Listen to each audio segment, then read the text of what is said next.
August 24th, 79 AD. Pompeii. The sun is just beginning to rise over the Bay of Naples. The air is warm. The streets are starting to fill with the sounds of a city waking up. For the people of Pompeii, this is just another day. Another normal, ordinary, unremarkable day. They don't know that in a few hours, Mount Vesuvius, the mountain they've lived beside their entire lives, is going to explode. They don't know that by tonight, their city will be buried under 20 feet of volcanic ash. They don't know this is their last day, but we do, and that's what makes today so precious. For the next 10 minutes, we're going to walk through a single day in ancient Pompeii. Not as tourists, not as historians, but as if we live here.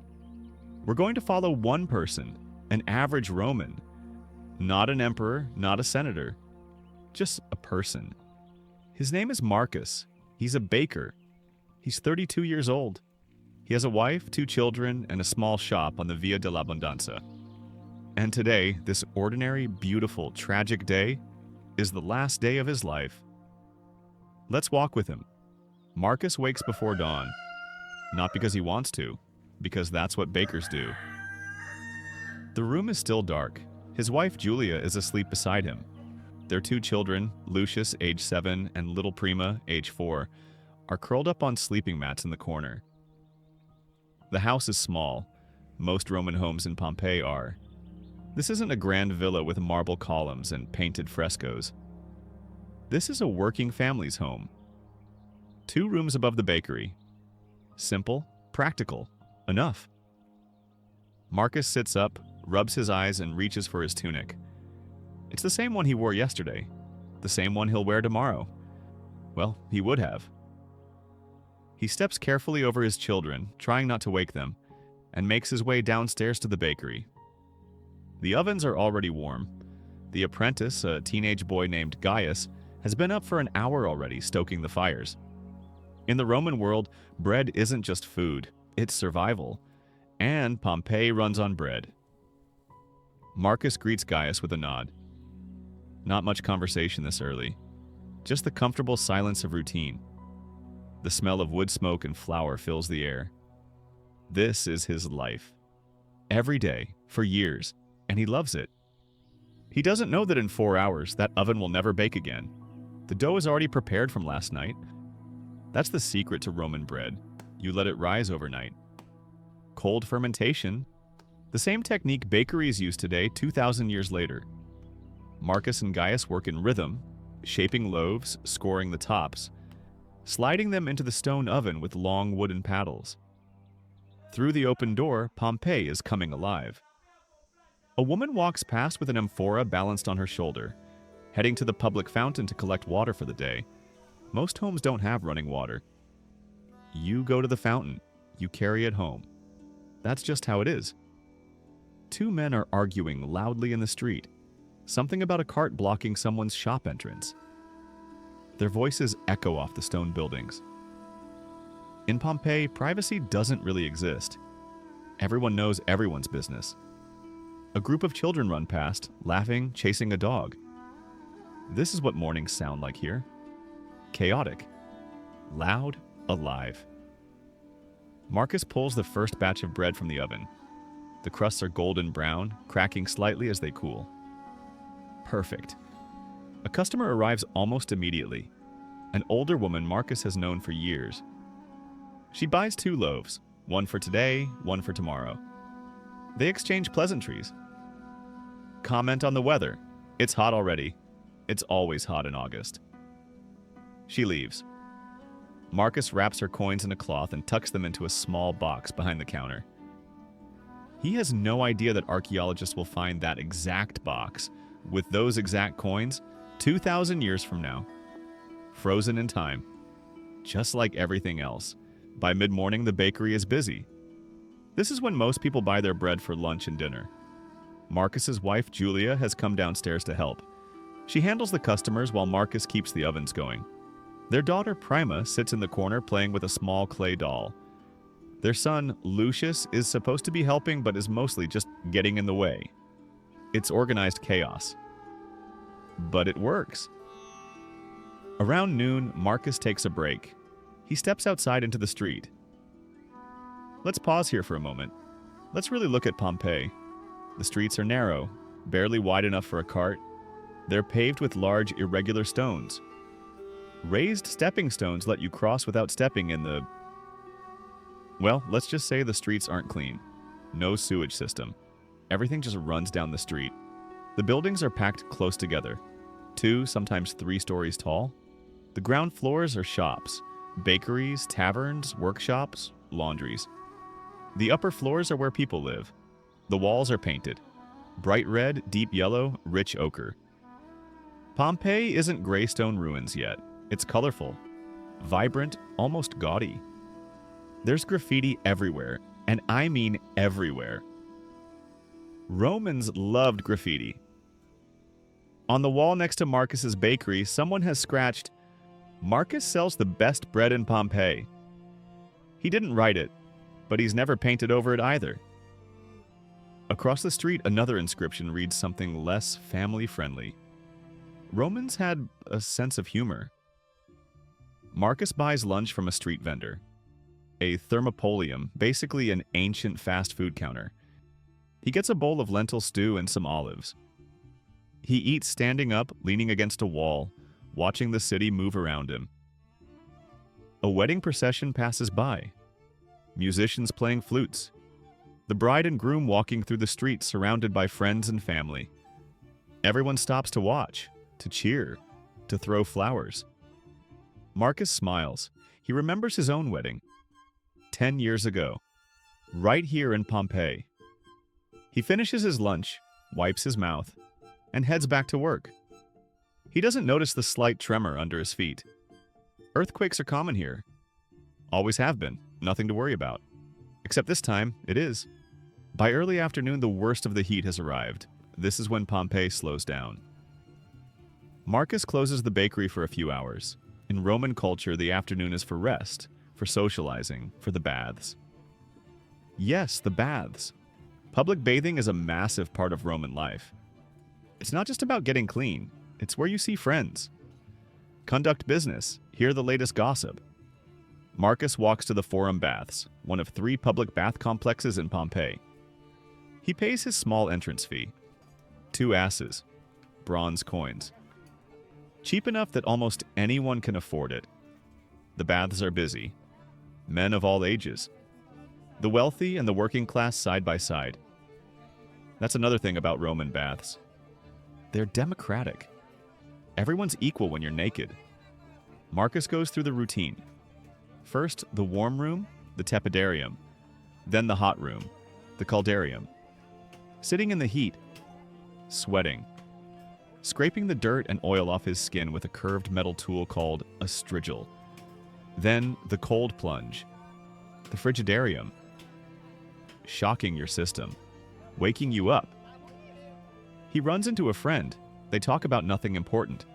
The upcoming gladiator games? Whether the emperor will visit this year. Whose donkey kicked whose cart this morning.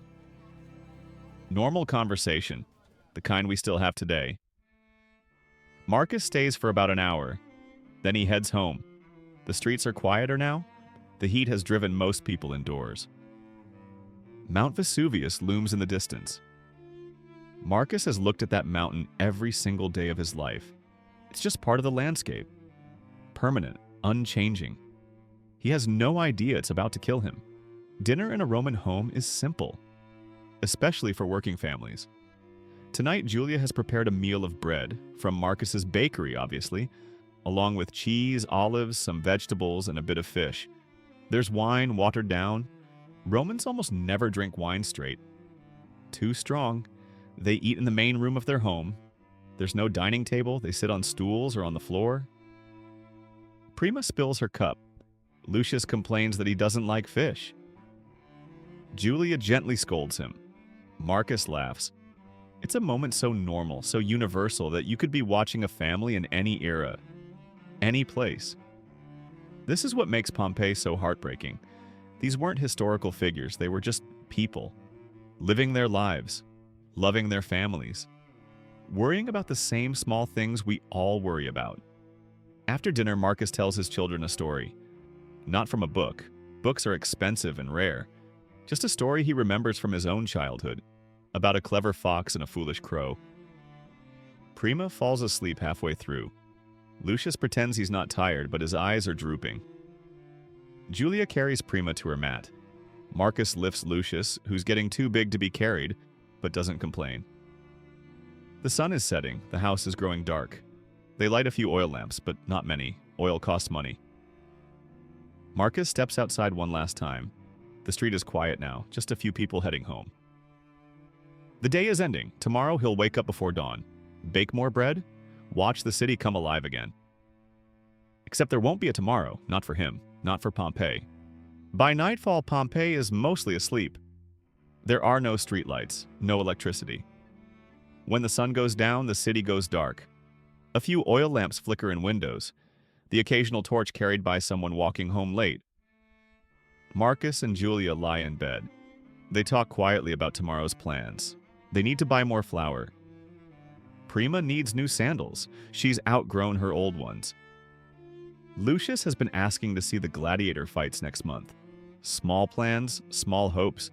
The kind of conversation couples have been having for thousands of years. Eventually, they fall asleep. The house is silent. The city is silent.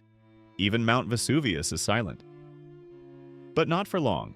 Sometime around midnight, deep beneath the mountain, something shifts. Magma that's been building pressure for decades, maybe centuries, begins to move. Marcus doesn't know this. No one in Pompeii knows this. They sleep peacefully, dreaming normal dreams. By noon tomorrow, Pompeii will be gone. But right now, in this moment, it's still here. Still alive. Still full of people who have no idea what's coming. Marcus, Julia, Lucius, Prima, 20,000 people, living their lives. Ordinary, beautiful, precious lives. And in a few hours, all of it will end. We know what happens next. At 1 p.m. on August 24th, 79 AD, Mount Vesuvius erupts. It doesn't happen all at once. First, there's a massive explosion. A column of ash and rock shoots 15 miles into the sky. It's so loud people hear it in Rome, 140 miles away. Then the ash starts to fall. At first, people don't panic. Volcanic eruptions aren't unheard of. Some people leave, most stay. They think it will pass, but it doesn't pass. The ash falls for hours, then days. It buries the streets. It crushes roofs. It fills homes. And then come the pyroclastic surges. Superheated gas and ash moving at 400 miles per hour. Over 500 degrees Fahrenheit, instant death. Marcus, Julia, Lucius, Prima, they die together, in their home. Trying to shelter from the ash? The city is buried. 20 feet of volcanic material, preserving everything, freezing it in time. For 1,600 years, Pompeii is forgotten. Lost, just a legend. Until 1748, when archaeologists start digging, and they find it, all of it. The streets Marcus walked, the bakery where he worked, the oven where he baked bread, still full of carbonized loaves, the graffiti on the walls, the coins in the box, the toys his children played with, and the bodies, preserved as hollow spaces in the ash, filled with plaster by archaeologists, creating haunting casts of people in their final moments. We found Marcus, or someone like him, a baker in his shop, right where we left him. Right where? So why does this matter? Why does one day in the life of one person from 2,000 years ago deserve 10 minutes of your time? Because Marcus wasn't special, that's the point. He wasn't an emperor or a general or a philosopher. He was just a guy, a baker, a husband, a father. He woke up, he worked, he ate lunch, he talked with friends, he had dinner with his family, he went to bed. Just like you. Just like me. Just like every person who's ever lived. And that's what Pompeii shows us. That ordinary life is precious. That every normal day is a gift. That the people we love, the routines we follow, the small moments we barely notice, those are what matter. Marcus didn't know his last day was coming. None of us do. But we can learn from him. We can appreciate what we have. While we have it. Pompeii isn't just a tragedy. It's a reminder that life is fragile, that time is limited, and that every ordinary day is worth treasuring, because one day there won't be a tomorrow. Just like Marcus, just like Pompeii, just like all of us eventually. So live today, really live it, because it's the only one you've got. If you want more stories about the ancient world, about the real people who lived in it, subscribe and follow along. Because history isn't just about emperors and battles, it's about people like Marcus, people like us. Thanks for walking through Pompeii with me today.